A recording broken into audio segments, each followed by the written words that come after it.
చంద్రబాబు నాయుడు గారు ప్రజల భాగస్వామ్యంలో P4 పథకం కింద జీరో పవర్టీ లైన్ కింద తీసుకురావడానికి విశేష కృషి సల్పుతున్నటువంటి విషయం తెలుసు. అందులో భాగంగా మెడికల్ కాలేజీలు నిర్మాణాలు వగేరాలన్నీ కూడా ప్రస్తుత ప్రభుత్వంలో P4 పరిధి కింద చేపడుతున్న విషయం అందరూ గమనించండి. దీని మీద సరైన అవగాహన లేకుండా గతంలో తన పాలనలో మెడికల్ కాలేజీల నిర్మాణాలకు ఒక పైసా కూడా రాష్ట్ర ప్రభుత్వం అమౌంట్ని ఖర్చు పెట్టనటువంటి జగన్ రెడ్డి 17 కాలేజీలు నిర్మించాలని చెప్పుకోవటం పచ్చి అబద్ధం. ఇది నేను గంటాపరంగా తెలియజేస్తున్నా. 1451 కోట్ల రూపాయలు కాంట్రాక్టర్లకు చెల్లించాడండి. ఎలా చెల్లించాడండి? 1451 కోట్ల రూపాయలు కేంద్రం ఇచ్చినటువంటి నిధులను మాత్రమే ఖర్చు పెట్టాడు జగన్మోహన్ రెడ్డి. అందులో 975 కోట్లు ప్లస్ పీజీ మెడికల్ విద్యార్థులకు నిధులు మళ్లించి 476 కోట్లు, మొత్తం వెరసి 1451 కోట్లు ఖర్చు పెట్టానని చెబుతున్నాడు. ఇంకొక ప్రక్క 700 కోట్లు ఇస్తే ఒక పక్క ఖర్చు చేయాలని చెప్తున్నాడు. స్పెషల్ డాక్టర్స్ లేకుండా వాళ్ళ కోసం స్పెషలిస్ట్ డాక్టర్లను తయారు చేసేటటువంటి అవకాశాన్ని కూడా మృగ్యం చేసినటువంటి వ్యక్తి జగన్మోహన్ రెడ్డి అనేటువంటి విషయాన్ని ఈ సందర్భంగా నేను తెలియజేస్తున్నాను. 17 మెడికల్ కాలేజీల నిర్మాణాలకు అవసరమయ్యే నిధులు మొత్తం 8,480 కోట్లండి. పీజీ మెడికల్ సీట్లకు అవసరమైన వసతుల నిర్మాణాలకు కేంద్రం ఇచ్చిన 700 కోట్లు మళ్లించేశాడు. దొడ్డిదారిని మళ్లించేశాడు. తాడేపల్లి ప్యాలెస్కు ఎక్కడికి పోయావో, బెంగళూరు ప్యాలెస్కు పోయావో మన జనానికే తెలుసు. పీజీ మెడికల్ కాలేజీ సీట్లకు అవసరమైన మరమ్మతుల కింద కేంద్రం ఇచ్చిన 700 కోట్లు మళ్లింపు. అన్యాయం చేశాడు. దీనివల్ల స్పెషలిస్ట్ డాక్టర్లే లేకుండా పోయినటువంటి విషయాన్ని సందర్భంగా నేను తెలియజేస్తా ఉన్నాను. పై వాస్తవాల ప్రకారం రాష్ట్ర నిధుల నుండి 17 మెడికల్ కాలేజీల నిర్మాణాలకు జగన్ ఒక్క సింగిల్ పైసా కూడా ఖర్చు పెట్టలేదు. ప్రజలని మోసం చేస్తున్నాడు, ప్రజలను అన్యాయం చేస్తున్నాడు. అన్యాయం చేసి తన యొక్క ప్రచార కండూతితో చంద్రబాబు నాయుడు గారు చేపట్టినటువంటి ప్రజా హితయోగ కార్యక్రమాలపై బురద చల్లటమే ధ్యేయంగా జగన్మోహన్ రెడ్డి పెట్టుకున్నాడు. ప్రజలందరూ గమనించాలి. ఈ జగన్మోహన్ రెడ్డిని బయట తిరగనీయకుండా తరిమి కొట్టవలసినటువంటి అవసరం ఉందనే చెప్పి ఈ రాష్ట్ర ప్రజానీకాన్ని నేను కోరుతా ఉన్నాను. ఖర్చు చేసిన 1451 మొత్తం కూడా కేంద్ర ప్రభుత్వం నిధులే. 17 కాలేజీలు నిర్మించానంటూ జగన్ పచ్చి అబద్ధం, ప్రచారం పచ్చి అబద్ధం అనేటువంటి విషయాన్ని తెలియజేస్తున్నాను. 5 ఏళ్లలో 17 కాలేజీల నిర్మాణాలకు రాష్ట్ర నిధుల నుండి ఒక్క పైసా కూడా ఎందుకు ఇవ్వలేదు? మెడికల్ కాలేజీలకు ఇస్తే తన సంక్షేమ కార్యక్రమాలకు డబ్బులు లేకుండా పోతాయనేటువంటి ఉద్దేశంతోనే కదా కోత పెట్టింది. ఈ రకమైనటువంటి దౌర్భాగ్యపు స్థితిని నీ యొక్క దీంట్లోనే మనం చూస్తూ ఉన్నామని జగన్మోహన్ రెడ్డి నీ యొక్క ప్రచార కండూతి కోసం ప్రజలకు ఉపయోగపడకుండా నువ్వు పనిచేసినటువంటి విషయాన్ని అందరూ కూడా గమనిస్తూ ఉన్నారు. 5 ఏళ్లలో మెడికల్ కాలేజీలకు ఒక పైసా కూడా ఖర్చు చేయని జగన్మోహన్ రెడ్డి రాబోయే 2 ఏళ్లలో ఇంకా అవసరమైన 7,000 కోట్లు ఖర్చు చేయమని చంద్రబాబు నాయుడు గారిని ఎందుకు బదనాం చేస్తున్నావు? చంద్రబాబు నాయుడు గారు ఎందు మీద నువ్వు గొంతెత్తి మాట్లాడుతున్నావు? అభివృద్ధి సంక్షేమ పథకాలను దెబ్బతీయాలనే నీ కుట్ర కదా. నీ కుట్రతో చంద్రబాబు నాయుడు గారిని పడగొట్టాలనుకుంటే నీ వల్ల కాదు. నీ నీ నీ నీ తాబేదారులు నువ్వు అందరూ కలిసి చేసి నీ చెడు ప్రచారాన్ని రాష్ట్ర ప్రజానీకం గుర్తు పెట్టుకుంటుంది, గమనిస్తుంది. మీకు రాబోయే రోజుల్లో మీకు పుట్టగతులు ఉండవనేటువంటి విషయాన్ని సందర్భంగా నేను తెలియజేస్తున్నాను. ప్రభుత్వ మెడికల్ కేంద్రం ఇచ్చిన పీజీ మెడికల్ సీట్ల నిధుల్ని డైవర్ట్ చేసి పీజీ సీట్లు పోగొట్టి సూపర్ స్పెషాలిటీ డాక్టర్లు లేకుండా చేసి ఏకమైన చర్యలకు పాల్పడ్డావు. పేదవాళ్లకు వైద్యం చదువుకునేటువంటి అవకాశం లేకుండా చేసావు. పేద విద్యార్థులకు వైద్యం ఉన్నతమైనటువంటి స్పెషాలిటీ వైద్యం లేకుండా చేశావు. చంద్రబాబు నాయుడు గారి టైంలో కేవలం 15,000 రూపాయలు ఫీజు చెల్లిస్తే సరిపోయేది. నీవు జీవోలు 107, 108, 133 విడుదల చేసి వీటి ద్వారా 35% సెల్ఫ్ ఫైనాన్స్, 15% ఎన్ఆర్ఐ కోటాగా రిజర్వ్ చేసావు కన్వీనర్ కోటా నుంచి. సెల్ఫ్ ఫైనాన్స్ ఎంబీబీఎస్ సీటు 12 లక్షలకు అమ్ముకున్నావు. ఎన్ఆర్ఐ సీటుకు 20 లక్షల ఫీజు నిర్ణయించారు. అంటే కన్వీనర్ కోటాలో ఉన్న సీట్లలో 50% ఎంబీబీఎస్ సీట్లను ప్రైవేటీకరించింది నువ్వే కదా జగన్మోహన్ రెడ్డి. చంద్రబాబు కొత్తగా చేసిన ప్రైవేటీకరణ ఏమీ లేదని ఈ సందర్భంగా తెలియజేస్తున్నా. చంద్రబాబు ఎన్టీఆర్ పాలనలో ఇద్దరు కలిసి స్థాపించిన 28 కాలేజీలు 1995 నుంచి 2004 వరకు మరి 19 స్థాపించారు. 2014 నుంచి 2019 వరకు 8 మెడికల్ కాలేజీలు స్థాపించారు తెలుగుదేశం పార్టీ కూటమి ప్రభుత్వం ఆధ్వర్యంలో. ఎన్టీఆర్ చంద్రబాబు పాలనలో 6 ప్రభుత్వ మెడికల్ కాలేజీలు స్థాపించారు. NIMS, SVIMS, AIIMS, Tata cancer institute, BIRRD, Aravind eye hospital, Basavatarakam cancer hospital లాంటి సూపర్ స్పెషాలిటీ హాస్పిటల్ని స్థాపించినటువంటి ఘనత చంద్రబాబు నాయుడు గారు అనేటువంటి విషయాన్ని ఈ సందర్భంగా మీ అందరూ గుర్తుంచుకోవాలి. పేదవాడికి అందవలసిన వైద్యాన్ని, పేదవాడు చదువుకోవలసిన వైద్య విద్యని అనుకూలంగా తీసుకొచ్చినటువంటి ఘనత శ్రీ నారా చంద్రబాబు నాయుడు గారిదని సందర్భంగా నేను తెలియజేస్తా ఉన్నాను. మంగళగిరి ఎయిమ్స్లో 1618 కోట్లతో నిర్మించారు. 5 ఏళ్ల జగన్ పాలనలో ఎయిమ్స్ కోసం ఒక్క వాటర్ పైప్ లైన్ కూడా వేయలేకపోవటం అతని అసమర్థతకు, అతని చేతగానితనానికి నిదర్శనం కాదా? చంద్రబాబు పాలనలో 1150 PCHలను ఆధునికీకరణ చేసిన విషయం ఈ సందర్భంగా తెలియజేస్తున్నాను. ట్రైబల్ ఏరియాస్లో 24 గంటలు పనిచేసే విధంగా 153 PHCలను ఏర్పాటుతో పాటు ఫీడర్ అంబులెన్స్లను కూడా ఏర్పాటు చేశాడు మా ప్రియతమ నాయకుడు నారా చంద్రబాబు నాయుడు గారు. చంద్రబాబు స్థాపించిన జినోమ్ వ్యాలీ కరోనా వ్యాక్సిన్ తయారైంది. విశాఖలో మెడ్ సిటీ స్థాపించడమైనది. రాష్ట్రంలో మొత్తం 1.63 కోట్ల కుటుంబాలలోని 5.2 కోట్ల మందికి 25 లక్షల వరకు హెల్త్ ఇన్సూరెన్స్ పథకాన్ని ప్రవేశపెట్టడమైంది శ్రీ నారా చంద్రబాబు నాయుడు గారు.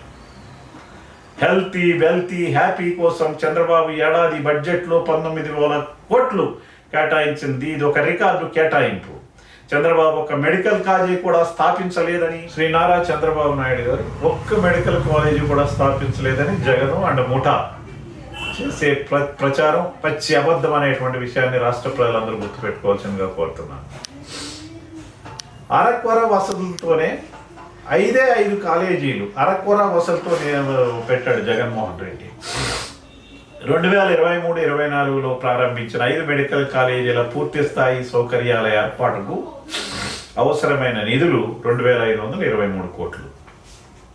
ఇందుకు జగన్ ఖర్చు చేసింది కేవలం 631 కోట్లు మాత్రమే.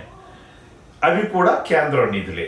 ఈ 5 కాలేజీలు పూర్తి కావాలంటే కూటమి ప్రభుత్వం ఇంకా 1935 కోట్లు ఖర్చు చేయాల్సినటువంటి అవసరం ఉంది. అరకొర వసతులతో 5 కాలేజీలు ప్రారంభించి 17 కాలేజీలు స్థాపించానని జగన్ డప్పు కొట్టుకోవటం హాస్యాస్పదంగా లేదా? ఇది ప్రజల్ని మోసం చేయటం కాదా? ప్రజల్ని వంచడం కాదా? అనారోగ్యంతో బాధపడేటువంటి ప్రజలను వంచన చేయటం కాదా?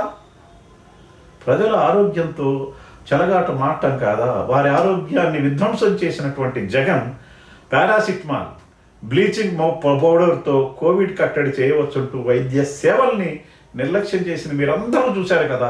యావత్ రాష్ట్ర ప్రజానీకం 2 రాష్ట్రాల్లో ఉన్నటువంటి ప్రజలందరూ కూడా తను చేసినటువంటి పారాసిటమాల్, బ్లీచింగ్ పౌడర్తో కోవిడ్ కట్టడి చేయొచ్చని చెప్పి తప్పుడు ఆలోచన విధానంతో, తప్పుడు పథకాలతో, తప్పుడు ఆలోచనతో, తప్పుడు కార్యక్రమాలతో ముందుకు వచ్చినటువంటి జగన్ ఏ రకంగా మాట్లాడుతున్నాడు ఇవాళ మెడికల్ కాలేజీల మీద? సిగ్గు శరం ఉందా జగన్మోహన్ రెడ్డి గారు? నీకు కోవిడ్లో మద్యం షాపులు తెరిచి నడిపావు, అందులో ఉద్యోగస్తుల్ని సేల్స్ మ్యాన్స్గా అక్కడ పెట్టావు. సిగ్గులేదా నీకు? ఇది కరోనా అతిగా ప్రబలడానికి దారి తీయలేదా? దానికి నువ్వు కారణం కాదా? కరోనాలో 50,000 మంది చనిపోయారే. జగన్ ఒక అబద్ధం లెక్క చెప్పావు, కానీ ఇంకా ఎక్కువ మంది చనిపోయారు. కేంద్ర ప్రభుత్వం సివిల్ రిజిస్ట్రేషన్ సిస్టమ్ CRS ప్రకారం 2021లో ఏపీలో కరోనా వల్ల 1,00,000 మంది చనిపోయారని ప్రకటించింది.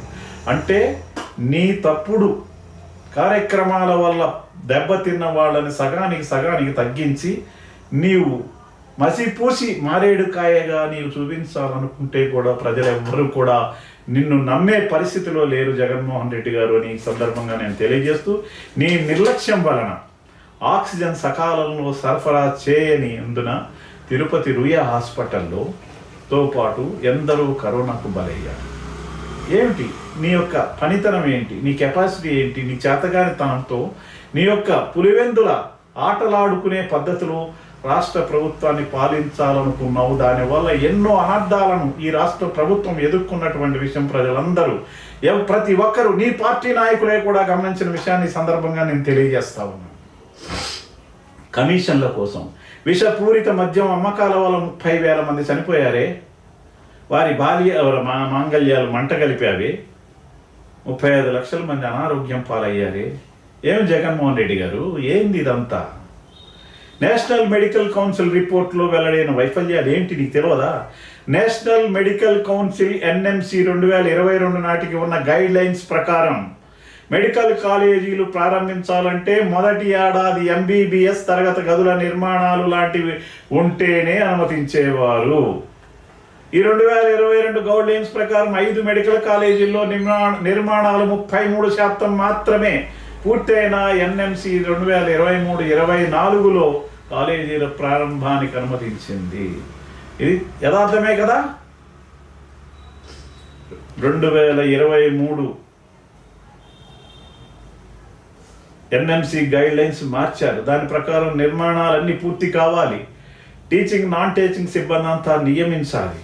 ఈ నిబంధనలకు అనుగుణంగా లేని 2024లో NMC రిపోర్ట్ స్పష్టం చేసింది. అందువల్ల పులివెందుల మెడికల్ కాలేజీతో పాటు నీవు ప్రతినిధిగా ఉన్న పులివెందుల నియోజకవర్గ మెడికల్ కాలేజీతో పాటు ఇతర కాలేజీలకు కూడా అనుమతి రాలేదు. నీ ఫెయిల్యూర్ కాదా? నీ చేతకానితనం కాదా? నీ అసమర్థత కాదా జగన్మోహన్ రెడ్డి గారు? పాడేరు కాలేజీకి నిధులు పూర్తిగా కేంద్రం ఇస్తున్నందున కూటమి ప్రభుత్వం అండర్టేకింగ్తో దానికి అనుమతించారు. 150 సీట్లకు బదులుగా 50 సీట్లకి అనుమతించారని ఈ సందర్భంగా తెలియజేస్తుంది. జూన్ 2024 NMC ఇన్స్పెక్షన్ రిపోర్ట్ ప్రకారం పులివెందుల కాలేజీకి హాస్పిటల్ నిర్మాణం పూర్తి కాలేదు. సిబ్బంది నియామకం కూడా 50% లోపే జరిగింది. ఇలాగా ప్రతి విషయంలోనూ అప్రదిష్ట పాలయ్యే విధంగా నువ్వు పనిచేసి ఈరోజు నువ్వు ఏదో చంద్రబాబు నాయుడు గారి మీద అవాకులు చెవాకులు పేలితే ఎవ్వరూ హర్షించరు. ముఖ్యంగా నీ పార్టీ నాయకులు 90% మంది హర్షించట్లేదు. అది గుర్తుపెట్టుకో జగన్మోహన్ రెడ్డి గారు. అదిరించి బెదిరించి నువ్వు ఏదో చెయ్యాలనుకుంటే రాబోయేటటువంటి రోజుల్లో దీన్ని ఎవడు కూడా భయపడేటటువంటి ఆలోచన లేదని ఈ సందర్భంగా నేను తెలియజేస్తున్నా. 2 ఏళ్లలో 1750 MBBS సీట్లు పొందాలంటే PPP ఒకటే మార్గం. పబ్లిక్ ప్రైవేట్ పార్టిసిపేషన్ PPP ఒకటే మార్గం. 2 ఏళ్లలో 1750 MBBS సీట్లు పొందాలంటే PPP ఒకటే మార్గం. అదే చంద్రబాబు నాయుడు గారు తీసుకొచ్చిన P4 ప్లాన్ ప్రకారమే 2 ఏళ్లలో మనం సాధించుకోగలుగుతాం. 5 ఏళ్ల పాలనలో 5 మెడికల్ కాలేజీలకు రాష్ట్ర బడ్జెట్ నుండి జగన్ ఒక్క పైసా కూడా ఖర్చు చేయలేదు. అయ్యా జగన్మోహన్ రెడ్డి గారు, మీకు తెలుసు అది. కేవలం కేంద్ర నిధులతో 5 మెడికల్ కాలేజీలు ప్రారంభించారు కనుక కాలేజీ ప్రారంభానికి అనుమతించలేదు. 50% MBBS సీట్లను జగన్ ప్రైవేటీకరించారు. మీరు చాలా గొప్పవాళ్ళు. 50% సీట్లను మీరు ప్రైవేటీకరించుకున్నారు డబ్బుకు అమ్ముకోవటానికి. సెల్ఫ్ ఫైనాన్స్ NRI విధానం పెట్టారు. దానివల్ల మీ ఇష్టం వచ్చిన రీతిలో మీ ఇష్టం వచ్చిన వ్యక్తులకు MBBS సీట్లను అమ్ముకున్నారు. జగన్మోహన్ రెడ్డి గారు, మీరు 17 మెడికల్ కాలేజీలు ఇప్పటికే ఖర్చు పెట్టిన 1450 కోట్లకు పోగా 7,000 కోట్లకు పైగా 2 ఏళ్లలో ఖర్చు చేస్తేనే 1750 MBBS సీట్లు పొందడం సాధ్యపడుతుంది. ప్రభుత్వ నిధులతో కాలేజీలు నిర్మించాలంటే 10 ఏళ్ళు పైన పడుతుంది. కర్ణాటకలో 12 కాలేజీలు, ఉత్తరప్రదేశ్లో 12 కాలేజీలు, పీపీపీ మోడల్లో నిర్మిస్తున్నారు. ఏపీలో 10 నిర్మిస్తారు. 33 లేదా 66 సంవత్సరాల్లో ఈ కాలేజీలన్నీ తిరిగి ప్రభుత్వపరమవుతాయి. 33 లేదా 66 సంవత్సరాల్లో ఈ పీపీపీ విధానంలో తయారైన మెడికల్ కాలేజీలన్నీ ప్రభుత్వపరమయ్యేలాగా విజన్ చంద్రబాబు నాయుడు గారి దృష్టితో ప్రారంభించారని తెలియజేస్తా ఉన్నా.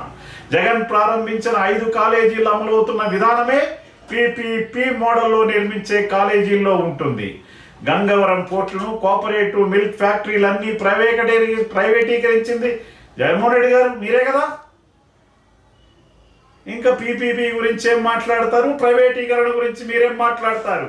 నేడు ప్రతి నలుగురు ఎన్ఆర్ఐలలో ఒకరు తెలుగు వారు ఉండేవారు కాదు. సాఫ్ట్వేర్ ఉద్యోగుల్లో 40% మహిళలు ఉండేవారు కారు. మన డాక్టర్లు, ఫార్మసిస్టులు, నర్సులు ప్రపంచవ్యాప్తంగా పెద్ద సంపాదన పొందేవారు కాదు. ఆ రోజు చంద్రబాబు నాయుడు గారు హైబ్రిడ్ విధానంలో ప్రభుత్వ ప్రైవేటు కాలేజీలు పెద్ద సంఖ్యలో నిర్మించడం వల్లే నేడు డాక్టర్లు, పారా మెడికల్ సిబ్బంది సంఖ్య పెరిగి ప్రజలకు వైద్య సేవలు పెరిగాయి.